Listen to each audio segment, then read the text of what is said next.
वकिल साहब कतिवटा ए ओके हस्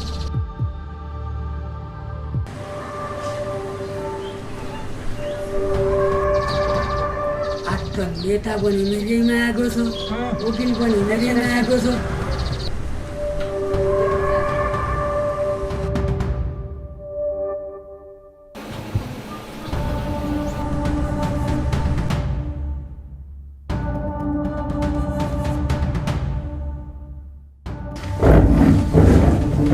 नमस्कार बसौँ धेरै नै बेर कुर्नु भयो क्या तपाईँहरूले होइन धेरै त भर्खर भर्खर नै हामी आएको अब सब ठिकठाक छ नि सब ठिक छ म्याम आज त यिनीहरूलाई मिठो चिया ल आयो हजुर तातो तातो चिया आयो है ल लिनुहोस् वकिल साहब आजकल त तपाईँको यो कोट भन्दा पनि तपाईँको भित्री मन पो कालो देख्छु त होइन आजकल कुन मुद्दाको पुवाल खोज्दै हुनुहुन्छ हजुर ओहो नेताजी पनि आउनु भएको छ म त नचिनेको नमस्कार है नेताजी नमस्कार माइला भन्नुहोस् नेताजी के समस्या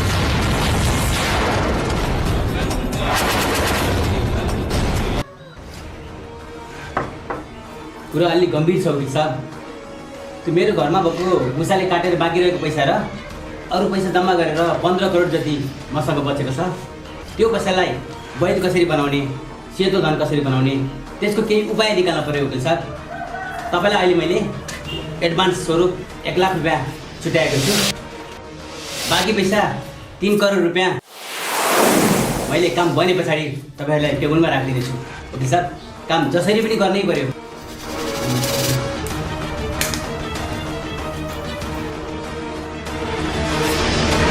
काम भएन भने त म बर्बाद हुन्छु वकिल साहब जहाँ समस्या त्यहाँ धारा प्रसादको अचुक उपाय हुन्छ आइडिया एकदम सजिलो छ नेताजी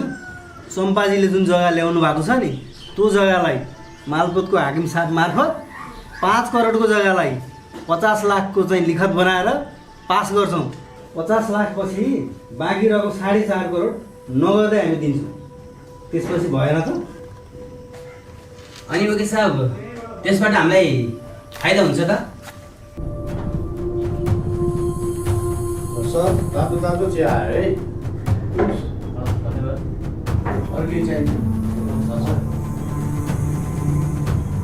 फाइदा किन नहुने नेताजी तपाईँको ब्ल्याक मनीलाई जग्गामा लएर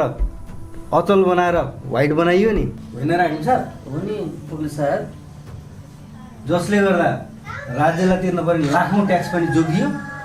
यसलाई सर्प पनि मर्ने लाठी पनि नमाचिने अबको बाँकी आइडिया चम्पाजीबाट हुन्छ हो नि त नेताजी हो त्यो जग्गा पास भएपछि पास भएको सम्पूर्ण रकम जग्गा धनीकोमा जान्छ अनि उनलाई इन्ट्रेस्टको चाहिँ प्रलोभन देखाएर म मेरो सहकारी पन्त बिजोगमा सबै पैसा राख्न लान्छु त्यसपछि कागजपत्र मिलाउँछु अनि हजुरको नाममा कृषि तथा व्यवसाय ऋण भनेर लगानी गर्छु खेल खत्तम भएन त वैधानिक रूपमा तपाईँको नाममा पैसा आइहाल्यो नि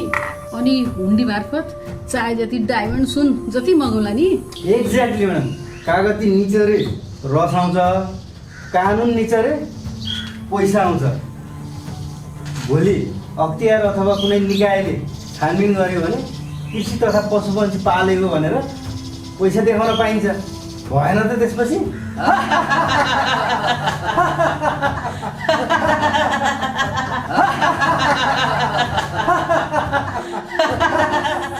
अब यो 1 लाख रुपियाँ छ 33-33 हजार रुपियाँ तपाईँहरू दुईटाको खातामा हालिदिन्छु 1,000 रुपियाँ चाहिँ यो चिया खर्च पनि त्यहाँ तिर्दिन्छु अहिले मलाई अदालतमा जान हतार छ अहिले म निस्केँ ल नेताजी ल है त नेताजी मलाई पनि अफिसमा अलिकति व्यस्तता छु म सबै काम कुरो मिलाउनु छ अहिले सुब्बाजीले पनि पेल्नुहुन्छ अहिले लाग्छु नेताजी सब्बाजी पनि लाग्यो है त हस् त नेताजी अब मेरो पनि सहकारीमा क्लाइन्टको भिड लागिसक्यो होला है अब हामी छँदैछौँ हजुर ढुक्क भएर बस्नुहोस् कि है हुन्छ म्याम हस् त म लागेँ है त हस् हस् म्याम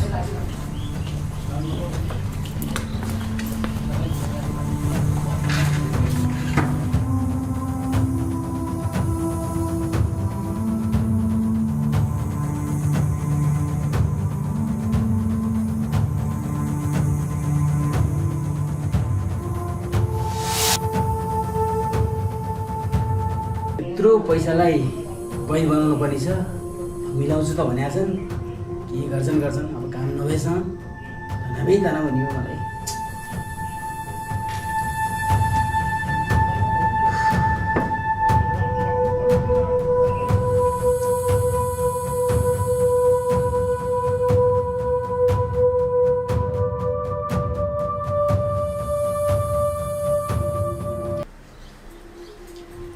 यति बेलासम्म पनि बुढा आउनु भएन कहाँ जानुभयो होला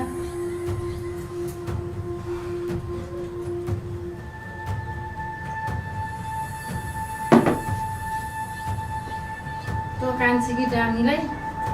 दुध दिन पठाएको यति बेलासम्म आइपुग्यो त्यो घ्याम्पेलाई पैसा सँगालेर राख है राम्ररी हेरविचार गर है भनेको सबै मुसाला खुवाएछ कहाँ मऱ्यो त्यति बेला जेल हालिदिनु पर्ने रहेछ यो बुढाले वास्ता नगरेर हो नि अब कहाँ फेला पाइन्छ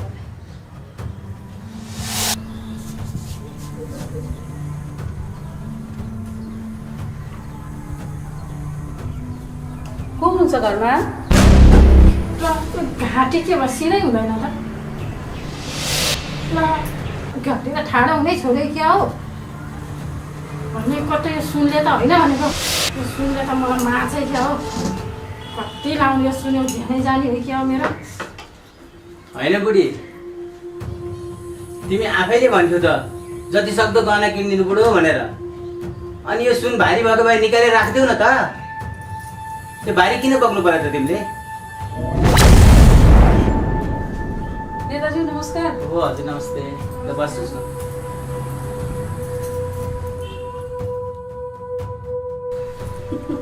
म्याडम अब सुन भाइको भन्नुभएको छ मैले त तपाईँले मगाएको डायमन्ड पनि लिएर आइसकेँ नि हेर्नु त दुबईबाट कस्तो राम्रो छ होइन यत्रो डायमन्ड किन मगाएको तिमीले भने किन चाहिन्थ्यो र अहिले यो डायमन्ड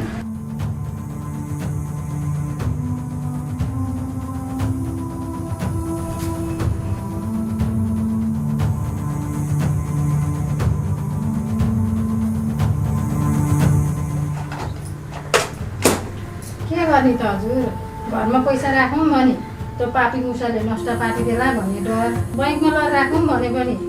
पुलिस र अफिसरले तानिदेला भन्ने डर वकिलजीले दिएको आइडिया अनुसार नै चम्पाजीलाई मैले 1 करोड पठाएको थिएँ उहाँले गहना घरसम्मै ल्याइदिनु भएछ अब यो गहना आफैले झरीझुत्त लगाएपछि त मुसाले खाला भन्ने पिर पनि भएन कसैले जफत गर्ला भन्ने डर पनि भएन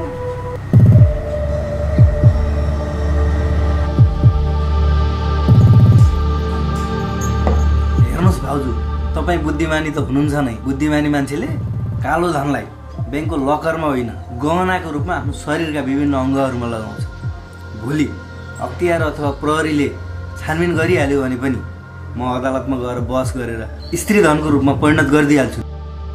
स्त्री धनलाई कसैले छुने कुरा भएन देख्नुभयो नि भाउजू हाम्रो योजना भनेको बाघको डमरू भन्दा पनि डेन्जर छ बुझ्नुभयो नि होइन वकिल साहब कतिखेर हो तपाईँ 10-15 मिनट जति भयो नेताजी वकिल साहब नमस्कार। नमस्कार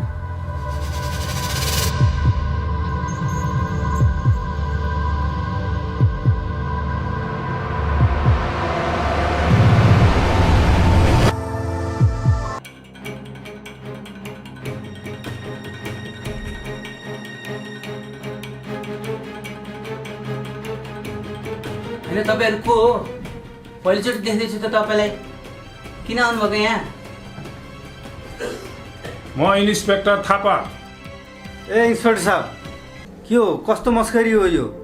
जबरजस्ती अर्काको घरमा बस्नु भएको छ चिन्नु भएको छ तपाईँले म एउटा प्रतिष्ठित वकिल हो कानुनका दफा दफा थाहा छ तपाईँलाई कानुन सिकाउनु पर्ने हो वकिल साहब कुकुर भुक्दै गर्छ हात्ती लम्किँदै गर्छ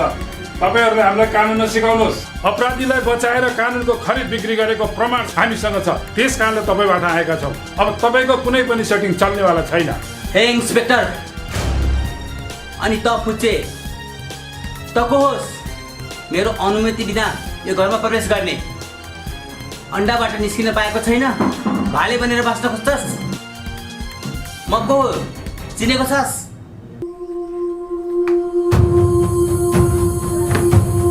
नेताज्यू म कुनै ठुलो मान्छे होइन म त केवल एउटा इमान्दार वित्तीय अडिटर हुँ। तपाईँहरू जस्तो देशलाई भित्रभित्रै खाने मुसाहरूको पाल टाल्ने एउटा प्राविधिक मिस्त्री पनि हुँ। तपाईँहरू जस्ता भ्रष्ट मिलेर डिजिटल नेपाल बनाउने यस अभियानलाई देशको ढुकुटी रित्ताएर आफ्नो ढुकुटी भर्नुभयो नि, त्यसको हिसाब लिन आएको। के को अडिटर? कुन हिसाब? मैले सहकारीमा भएका पुराना शङ्कास्पद वित्तीय फाइलहरू सबै जलाएर खरानी बनाइसकेँ। फुर्ती लाउँछन् मेरो बारेमा के किन प्रमाण जुटाउँछु भनेर आउँछ नि। अझ धाग लगाउँछौ? फाइल जलेर खरानी भए पनि म्याडम, डिजिटल हार्ड ड्राइभ र क्लाउड सर्भर कहिले पनि जल्दैन। तपाईँले सहकारीको पैसा हुन्डी मार्फत दुबई पठाएको डिजिटल ट्रेल, मालपोतको भ्रष्ट हाकिमसँग मिलेर गर्नुभएको जग्गाको अन्डर भ्यालुएसन रेकर्ड र यो ब्याङ्किङ बदमासीको प्रमाण मेरो यो ल्यापटपमा सुरक्षित छ। हेर्नुहुन्छ? ए भाइ प्लिज, ए भाइ मलाई त क्लाइन्टले जे भन्यो त्यही गर्ने हो भाइ। म एउटा सामान्य वकिल भाइ, क्लाइन्टले जे मस्यौदा गर भने मैले त्यही अनुसार मस्यौदा गरेँ। यसमा मेरो व्यक्तिगत दोष के छ र भाइ? मलाई छाडिदिनु। वकिल साहब, चोरको खुट्टा तानभन्दा तान्ने तपाईँ होइन, यसमा सब तपाईँको गल्ती छ। रेकर्ड सुनाइदिनु त भाइ।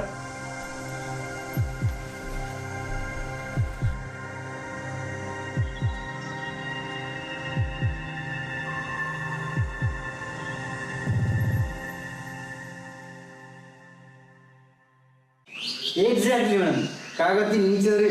रस आउँछ, कानुन निचोरे पैसा आउँछ। भोलि अख्तियार अथवा कुनै निकायले छानबिन गर्यो भने कृषि तथा पशुपन्छी पालेको भनेर पैसा देखाउन पाइन्छ, भएन त त्यसपछि?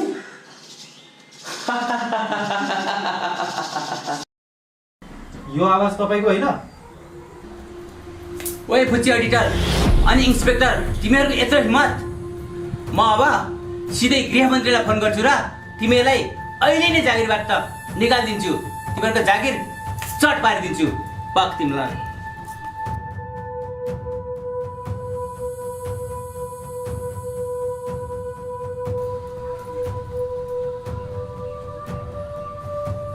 हेर्नु, म भर्खरै त नि यिनीहरूलाई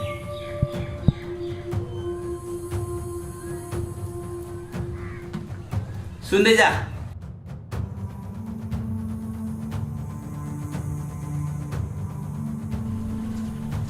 अब देख्छ यिनीहरूले, गृहमन्त्रीलाई सिधै फोन गरेर भर्खरै निकाल्नु यिनीहरूलाई।